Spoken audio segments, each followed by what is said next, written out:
पश्चिम बंगाल में भाजपा ने एक ऐतिहासिक जीत को हासिल किया है। भाजपा के इस प्रदर्शन को लेकर मध्य प्रदेश के मंत्री कैलाश विजयवर्गीय ने भी अपनी प्रतिक्रिया दी है।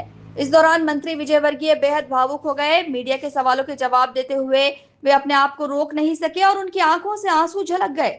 इस दौरान उन्होंने पश्चिम बंगाल की जीत पर सभी को बधाई दी और अपने पूर्व के अनुभव को भी सामने रखा। उन्होंने कहा कि इस बार बंगाल में निष्पक्ष चुनाव हुआ है। पहले चुनाव में अधिकारी, गुंडों और नेताओं का गिरोह काम करता था, लेकिन इस बार चुनाव आयोग ने बदलाव किया और इन सभी को चुनाव से दूर रखा। ऐसे में निष्पक्ष चुनाव के परिणाम में भाजपा का परचम लहराया। मंत्री विजयवर्गीय ने कहा कि देश के सभी सीमावर्ती इलाकों में अब भाजपा की सरकार है।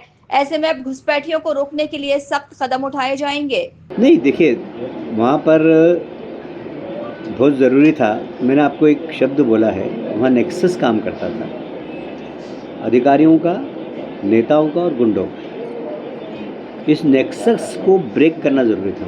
अगर निष्पक्ष चुनाव कराना है तो उसको ब्रेक किया अमित शाह जी, और चुनाव आयोग से कहा कि भाई ये अगर लोकल एडमिनिस्ट्रेशन यहाँ पर रहेगा तो चुनाव निष्पक्ष नहीं है, तो लोकल एडमिनिस्ट्रेशन को 100 फीट दूर हटाओ।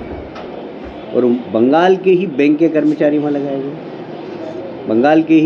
बंगाल में काम करने वाले इंश्योरेंस के अधिकारी लगाए गए,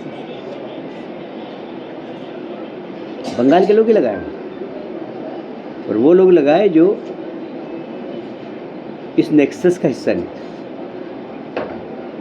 तो मैं इसलिए कह रहा हूँ कि 3 दशक या 4 दशक में सबसे पहला चुनाव है जो निष्पक्ष चुनाव हो, जहाँ चुनाव हुए वास्तव में, नहीं तो सिर्फ पोलिंग बूथ पे कब्जा होता था।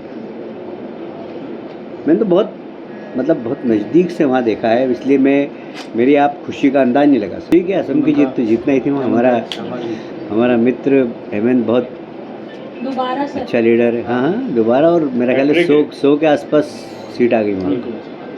और वहाँ का जो नेता है गोगोई, वो हार भी रहा शायद, ऐसा मैंने भी टीवी पे देखा। इस मौके पर मंत्री कैलाश विजयवर्गीय ने सभी मीडिया कर्मियों को झालमुड़ी भी खिलाई। Bureau report, INN news, Indore.